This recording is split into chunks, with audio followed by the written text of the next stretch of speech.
This is Muhammad Arif. Today we will learn cubes and cube roots.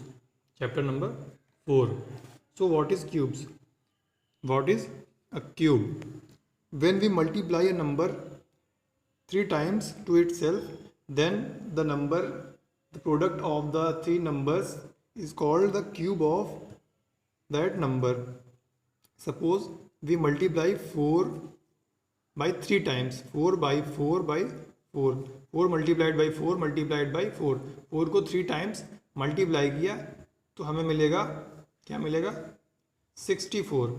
So 64 is the cube of 64 is the cube of 4. 64 is the cube of 4. 60 जैसे square में होता था, जब किसी number को 2 times multiply करते थे तो हमको इसका स्क्वायर मिलता था. ऐसे ही 3 टाइम्स जब इसको मल्टीप्लाई करते हैं तो हमको इसका क्यूब मिलता है. अब जब स्क्वायर में होता था किसी नंबर के ऊपर जब छोटा सा वो 2 लिखते थे पावर में, तो इसको बोलते थे स्क्वायर. ऐसे ही क्यूब में लिखेंगे 4 टू द पावर 3. क्यों? क्योंकि 4 को 3 टाइम्स मल्टीप्लाई कर रहे हैं, तो 4 टू द पावर 3. जब किसी की पावर जितनी होती है उसका मतलब होता है उसको उतनी ही बार मल्टीप्लाई करना है. तो ये हो गया cube.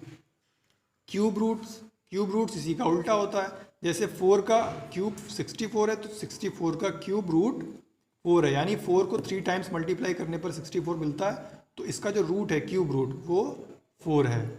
Okay, now how to find a number is a perfect cube और नॉट. तो क्यूब को, किसी नंबर को फाइंड करना कि वो परफेक्ट क्यूब है या नहीं, तो इसको कैसे फाइंड करते हैं. इसके लिए किसी गिवन नंबर के हम पहले फैक्टर्स फाइंड करेंगे.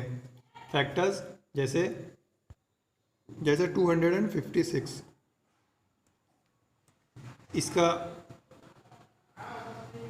वंस प्लेस का नंबर इवन है तो ये 2 से डिवाइड हो जाएगा. 2 1 ज़ा 2, 2 2 ज़ा 4, 2 8 ज़ा 16.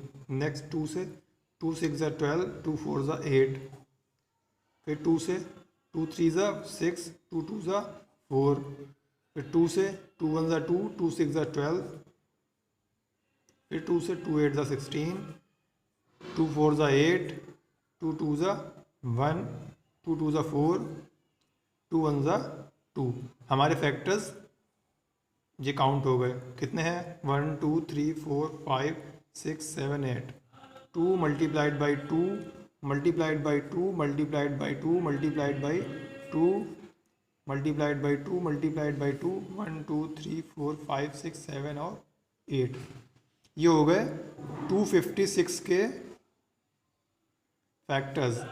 अब अगर 256 एक क्यूब होगा तो इसके फैक्टर्स सारे 3 3 के ग्रुप्स में सेपरेट होने चाहिए. तो इसमें सारे ही फैक्टर्स 2 हैं, तो 2 को 3 3 ग्रुप्स में अलग अलग करते हैं. पहला ग्रुप ये हो गया 1 2 3, तो एक ग्रुप ये हो गया. Okay, second group 1 2 3, second group ये हो गया. अभी तक हमें ग्रुप मिल रहे हैं. अब थर्ड ग्रुप के लिए 1 2. अब यहाँ पर अगर ये परफेक्ट क्यूब होता तो यहाँ पर एक क्यूब, एक नंबर, एक फैक्टर एज अ 2 और होता, लेकिन यहाँ पर सिर्फ 2 ही हैं, तो ये 3 का ग्रुप नहीं बना रहा है. तो 256 is not a perfect cube. Okay, अब इसको अगर परफेक्ट क्यूब बनाना हो तो क्या करते हैं. तो अगर हमको इसमें किसी नंबर का मल्टीप्लाई करना हो तो हम इसको एक परफेक्ट क्यूब बना सकते हैं. तो वो नंबर कौन सा होगा. तो हमारे पास यहाँ पर सिर्फ एक 2 की कमी है, 2 कम पड़ रहा है. तो अगर हम इसमें 2 का मल्टीप्लाई कर दें तो 256 के बाद जो 2 का मल्टीप्लाई करेंगे फिर जो नंबर मिलेगा वो एक परफेक्ट क्यूब बन जाएगा, क्योंकि तब 3 3 के सेट्स पूरे हो जाएंगे. अच्छा, अगर डिवाइड करना हो, जैसे इसमें 2 से अगर मल्टीप्लाई कर देंगे तो ये हो जाएगा 2 multiplied by 2 multiplied by 2 multiplied by 2 multiplied by 2 multiplied by 2 multiplied by 2 multiplied by 2 and multiplied by 2. ये हो गया 256 मल्टीप्लाइड बाई 2, ये हो जाएगा 512. ये हो गया परफेक्ट क्यूब.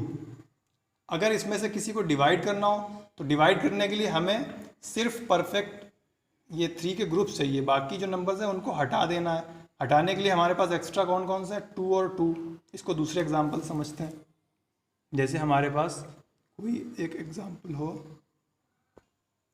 192, इसको करिए फैक्टर 2 से।